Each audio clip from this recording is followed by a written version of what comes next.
con las entrevistas. Gracias, presidente. Se invita al doctor Víctor Raúl Rodríguez Montesa a pasar a la mesa de entrevista. Doctor Víctor Raúl Rodríguez Montesa, muy buenas noches. Expresamos a nombre de todos los que estamos acá la disculpa por lo avanzado de la hora, de la naturaleza, la trascendencia y el azar de que sea la 18ª entrevista permite que esto lo estemos comenzando sobre las 10:25 de la noche. Tome asiento, por favor, y nuevamente le expresamos las disculpas y le agradecemos su paciencia y tolerancia. Tiene el uso de la palabra el consejero ponente, Eber Marcelo Cubas.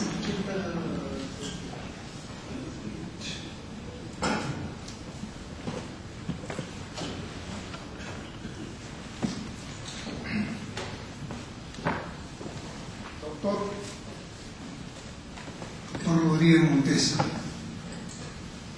teniendo en cuenta la orientación del señor presidente de la mesa, no quiere decir que corramos en esta entrevista.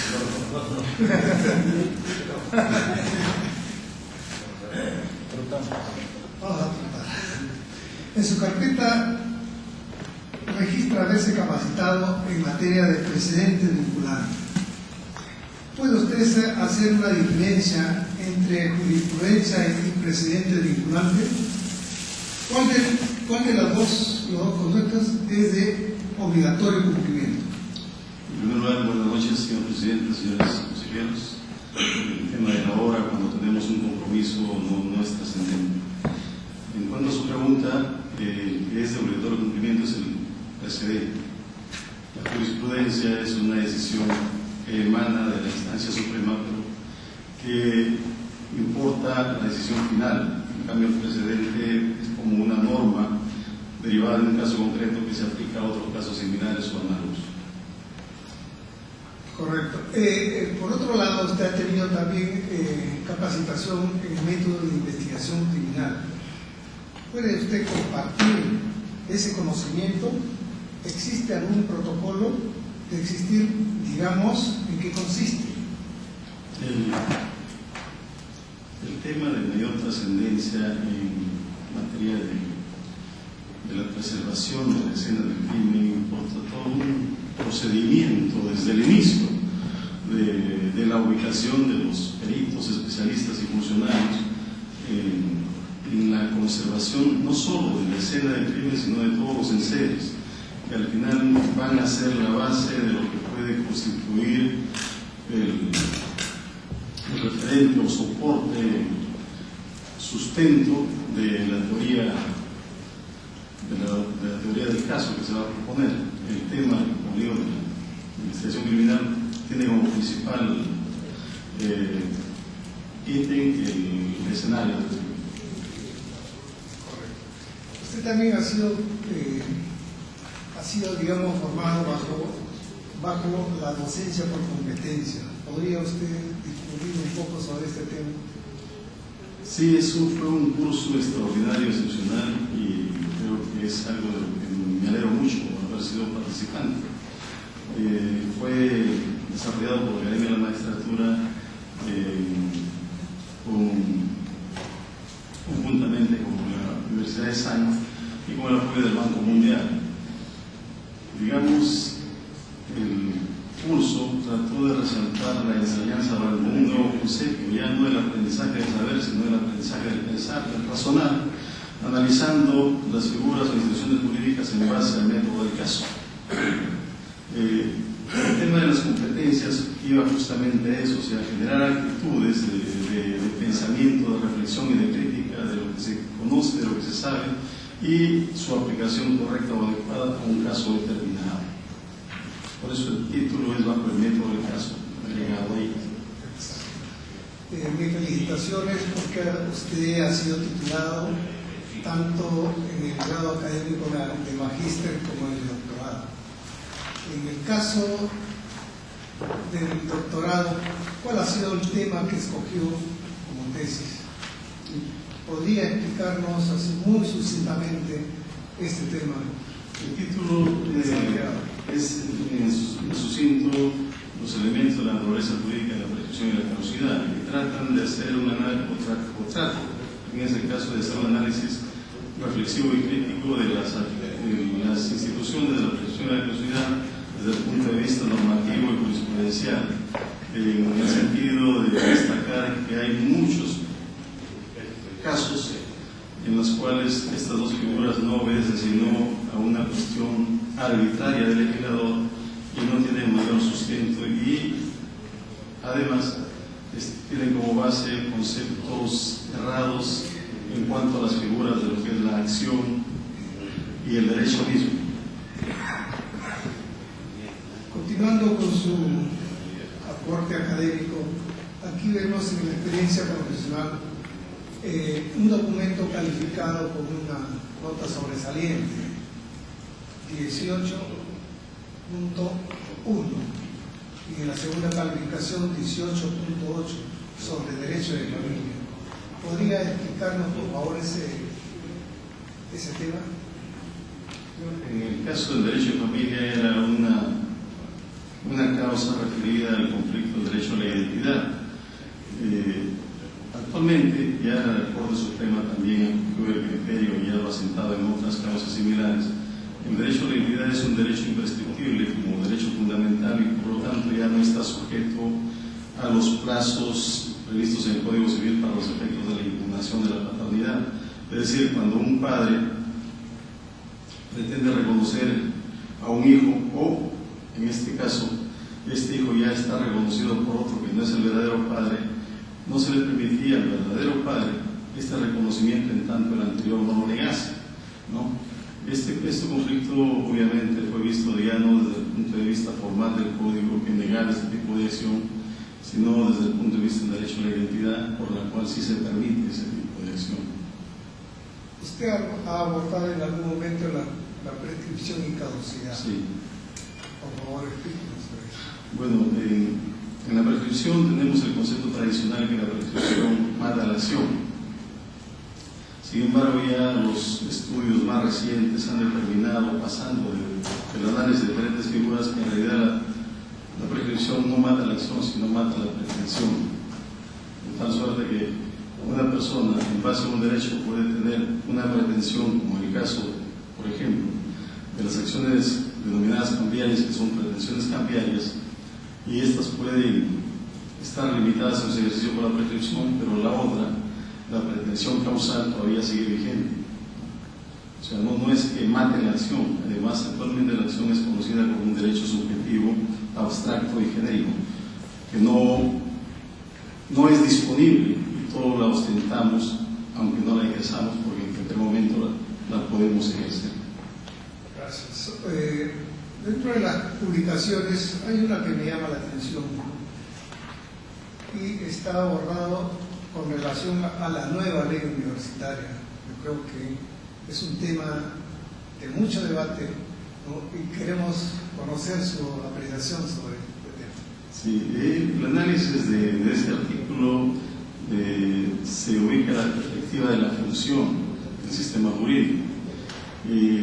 Por tradición, la función del sistema jurídico es una función, digamos, de cambio social de hechos que ya se materializan en la sociedad. Es decir, la realidad pone al legislador un hecho en conflicto, sin regulación, y el legislador tiende a regularlo. Son casos extraordinarios en los cuales el legislador tiende a proponer cambios en la sociedad. Hay ocasiones, como les digo, circunstancias que ya lo determinan o así lo exigen, en algunos casos cerrados y en otros acertados. Un ejemplo de los casos cerrados fue la reforma agraria, ¿no? Que quiso promover un cambio, pero no hubo la preparación previa para ello. Y en el caso de la ley universitaria, yo creo que tiene cosas positivas. Una de las cosas que quizás no es compartible desde mi punto de vista fue el tema de las autoridades, de la revocación. Y creo que ese punto llevó a un debate muy interesante en el Congreso, ¿no? Cuando se estaba proponiendo la modificación de la ley. Creo que de los pocos debates del Congreso ese fue el debate más jurídico que he podido ver. Lamentablemente ya cuestiones de orden político hicieron que ese debate quedara de lado, ¿no? Y bueno, haya sido archivado. En cuanto a otros temas que considero que sí son interesantes en la nueva ley está la modificación de un sistema orgánico en cuanto al vicerrectorado administrativo, que ahora ha sido reemplazado por un vicerrectorado de investigaciones. Me parece que eso es como ya ponerle un cargo específico a la universidad de un área de investigación, y me parece, digamos, interesante. También el hecho de establecer normativamente una mejor remuneración o una remuneración diferenciada al profesor investigador y establecer un mínimo de horas dedicado a clases para favorecer su labor de investigación. Entonces, hay temas muy interesantes en la nueva ley. En su hoja de vida también usted presenta algunos procesos judiciales. Son 7. ¿Podría explicarnos en qué estado se encuentran estos procesos? Todos están archivados. Por ejemplo, el de habeas data, que está primero se declara improcedente, la mayoría ha sido archivada. La mayoría o todos han sido archivados. La mayoría todos. Algunos tienen sentencia, como en el caso del juzgado de familia, ¿no?, en la cual aparece como demandado, pero se trata de una acción de autorización para disposición de venta de menor, que se celebró el contrato previo que calificaba como de útil y de necesidad. Mi hija, y ahora es mayor, pero hace un año era menor de edad, tenía un vehículo que fue otorgado anticipo de herencia, anticipo legítima, pero con el transcurrir del tiempo el vehículo se fue deteriorando, ¿no? Entonces, cuando un vehículo se deteriora, se deprecia. A veces hay que venderlo antes de que se siga depreciando. Entonces había la necesidad de esa disposición, y como tenía un vehículo más actualizado o más nuevo, de reciente compra, decidí preguntarle para efectos de que ella quedase como un vehículo y no se perjudicase de un patrimonio que ya se le había sido asignado, y el vehículo suyo pasaba en patrimonio para yo poder disponer de él, ¿no? Entonces hicimos la permuta contractual y obviamente su mamá fue la que presentó la demanda, ¿no?, y yo tenía que allanarme a la misma, pero aparezco como demandado, ¿eh? La sentencia valoró la necesidad o la utilidad en todo caso de esta permuta y declaró fundada la demanda. El resto que han sido rechazadas. ¿Tiene conocimiento usted que tiene una demanda constitucional? En el Congreso. Tiene el registro número 52. Sí, esa de una denuncia constitucional que me llamó a la subcomisión de acusaciones constitucionales justo 4 días antes del día de mi ratificación, en el 2011. Asistí a ella, di mi declaración y a los 2 días de mi ratificación fue archivada por la subcomisión, pero esto tenía que pasar a la comisión permanente. Pasó a la comisión permanente y después de un debate de unas 2 horas que estuve visualizándola, también decidieron por su archivo. Se trata de un caso que tiene que ver con la prescripción, dicho sea de paso. Cuando actuaba en el órgano de control interno, en la Fiscalía Suprema, y en una encargatura archivé una denuncia contra un fiscal que había acusado a una persona de falsificación, que resulta que el fiscal había investigado y determinado que se había dispuesto de un bien falsificando documentos. El documento aparecía con fecha 2000, no tenía certificación, pero recién es presentado en el año 2005. Lo curioso es que aparece justamente en 2005 para efectos de generar este fraude. Entonces, el fiscal formula la denuncia por esto y el supuesto fraudulento, en este caso el investigado procesado, alega la prescripción, indicando que la fecha desde la cual se debe considerar la supuesta comisión del delito es de la fecha que tiene el documento, es decir, desde el 2000. Bueno, el fiscal dice no, yo lo considero desde la fecha que aparece el documento, desde que se muestra el documento. Las circunstancias que el fiscal lo acusa pero al final el juez es de la idea del denunciado y decide archivar por prescripción, ¿no? Entonces, después de que es archivado, este denunciado denuncia al fiscal por haberlo acusado, considerando que está prescrito. El tema sobre desde cuándo se computa la prescripción tenía, digamos, criterios dispares, tanto en la Corte Suprema como en diferentes cortes o instancias inferiores. Había algunos casos que la Corte Suprema decía no es desde la fecha que aparece en el documento, y en otros casos decía no es desde la fecha en que se muestra el documento. O sea, era un tema que no había un criterio único. Bajo esa circunstancia considero que un fiscal, para ejercer la acción penal, no puede entrar a asumir una posición en uno u otro sentido. Asumir una posición en otro sentido corresponde al órgano jurisdiccional. En este caso, considero que es el órgano jurisdiccional el que debe definir cuál es el plazo. Si el órgano jurisdiccional no se pone de acuerdo, iniciar una acción penal con las consecuencias que la acción penal puede acarrear es un exceso, en tanto no se determine esta circunstancia. Y esa fue la razón por la cual este señor me denunció ante el Congreso en la subcomisión por supuestamente encubrimiento real. Y expliqué estas dos circunstancias y bueno, los congresistas consideraron que las razones eran justificadas y decidieron archivar. Completamente archivado. Paso a pedirle una opinión sobre la nueva carrera fiscal. Respecto a esta norma ya ha sido aprobada por el Congreso. Sí, es una norma muy interesante, aunque digamos con ciertos reparos personales sobre su modernidad. Fui convocado en una oportunidad para integrar una comisión de proyecto de reforma de la Ley Orgánica del Ministerio Público y a la vez también fui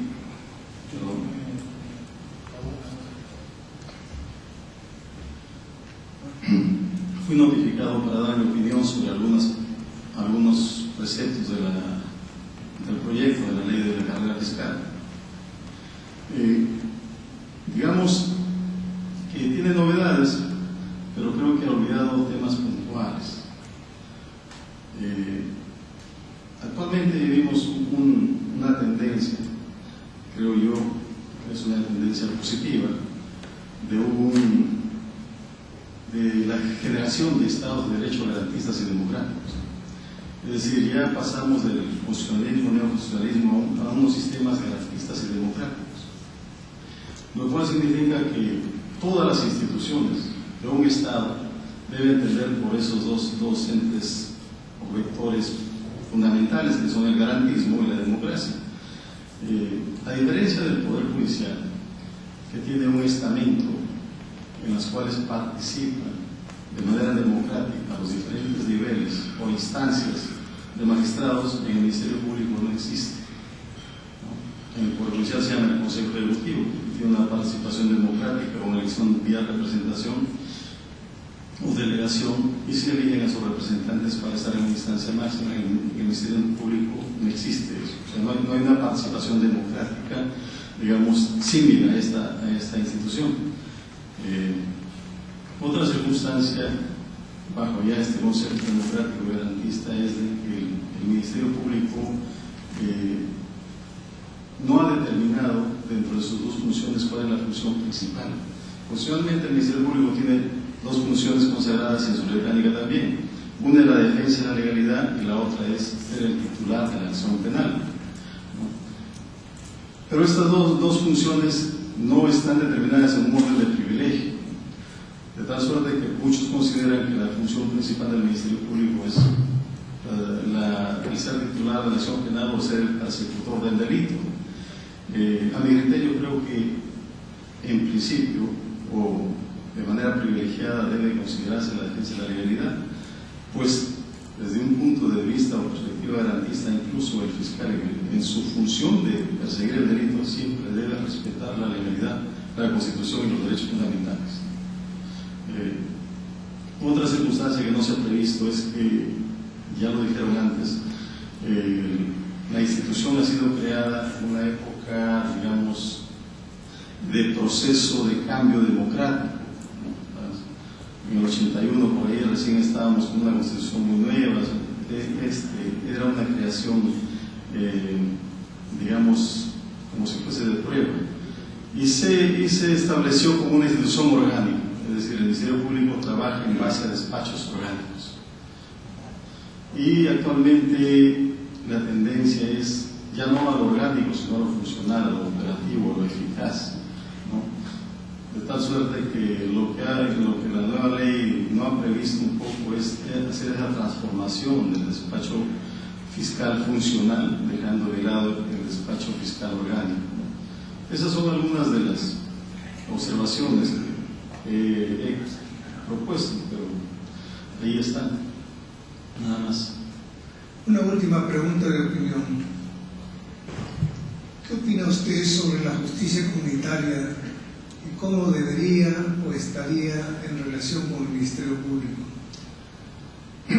Bueno, la Constitución otorga una excepción a la exclusividad positiva de la función jurisdiccional en favor de las comunidades campesinas, limitándola en tres aspectos o ámbitos, ¿no? Uno es el territorial, el otro es el personal y el otro es el material. Pero esta excepción de función jurisdiccional es solo exclusivamente a las comunidades campesinas, no a las rondas campesinas. La Constitución alude a que las comunidades ejercerán esta función con el apoyo de las rondas campesinas. Lo que se ha venido sucediendo es que esa función ha sido asumida por las rondas campesinas. Y obviamente en ese trastoque, digamos así, del precepto constitucional, han rebasado los tres límites previstos en la Constitución, ¿no? Tanto el límite territorial como el personal como el material. Los límites territoriales significa que toda comunidad supone un territorio.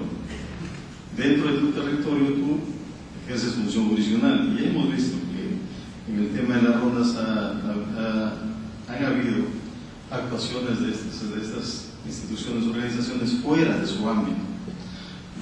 El otro es en lo personal, es decir, dentro de tu comunidad y con tus comuneros. Si alguien que no es de tu comunidad no tiene por qué someterte a tus normas porque encima no las conoces, son normas costumbristas, ¿no? Pero la limitación es con tus comuneros.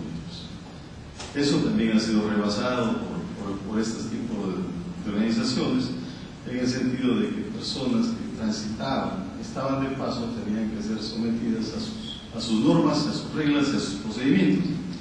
Y el último es lo material. Lo material es que esta función la deben ejercer con el límite del respeto a los derechos fundamentales. Y obviamente hay evidencia de que a veces las actuaciones han rebasado los derechos fundamentales. Después, la propuesta constitucional es positiva, porque se trata obviamente de atender situaciones comunales propias de la comunidad, ¿no? Pero ya este rebase ya no es tan constitucional. Muchas gracias. Eso es todo, presidente. Doctor Rodríguez, usted, tengo la certeza de que usted es el más joven de los 5 finalistas para este concurso de la Fiscalía Suprema, y creo aventurarme en general, no tengo la certeza. Dígame usted, en esa condición, dada su juventud, usted de llegar a ser fiscal supremo, ¿qué sería lo principal que haría? Lo asocio a lo mejor con un cambio grande, con un giro impensado, con algo en el mejor sentido de la palabra revolucionario. ¿Qué podría usted cambiar o qué propondría de lo que usted en su carrera, en su trabajo actual, conoce que se puede realizar en el Ministerio Público y sobre todo desde la Fiscalía Suprema? Bueno, los cambios en nuestra institución se dan desde la Fiscalía Suprema, desde instancias inferiores no hay. El sistema orgánico de esta institución es quizás hasta cierto grado generalizado. Muy vertical. Sí, exactamente, ¿no?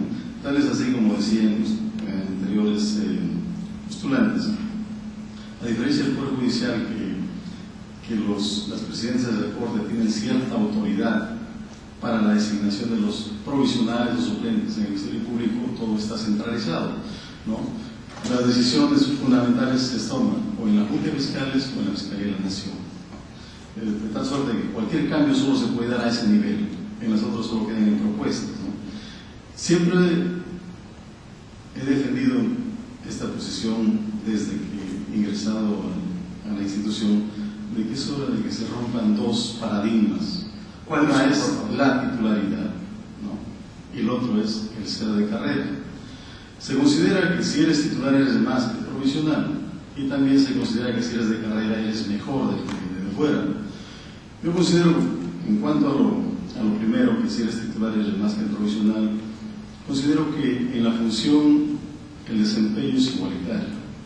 Quizás en la remuneración sea la diferencia, ¿no? En cuanto a lo otro, creo que quien viene de fuera trae un plus, ¿no? Trae el plus de la cultura de afuera. En mi experiencia como encargado del despacho tanto de control contencioso civil, en los cuales me he desempeñado, he podido recibir, por delegación obviamente, he podido recibir abogados que han sido magistrados,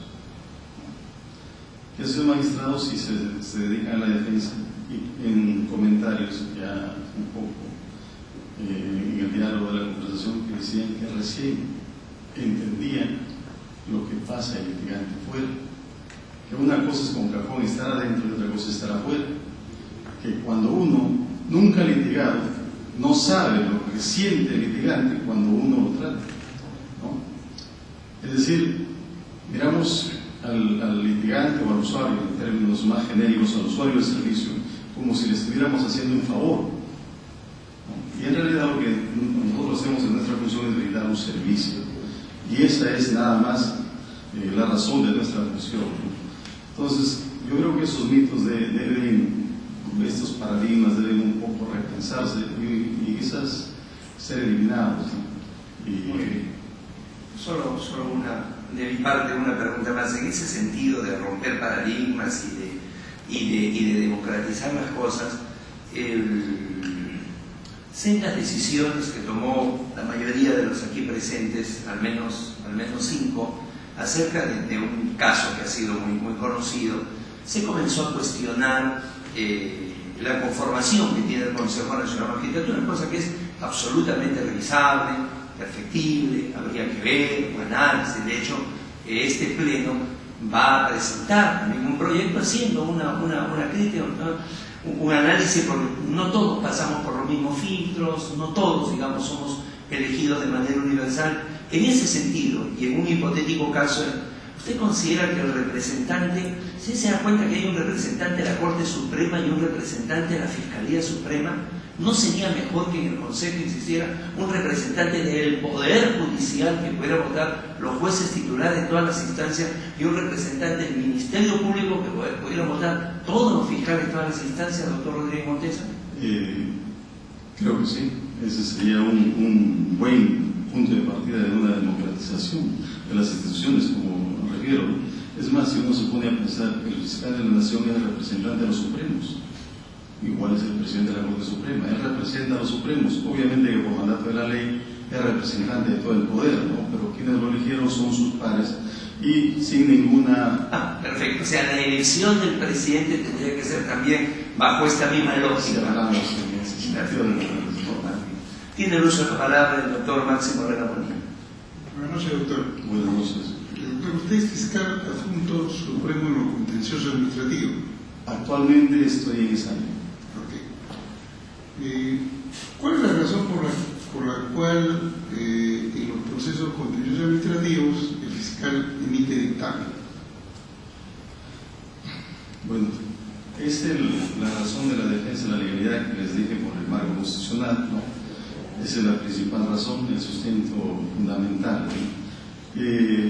Este sustento fundamental, digamos, puede desarrollarse en aristas, observar el debido proceso, digamos, la correcta actuación del magistrado,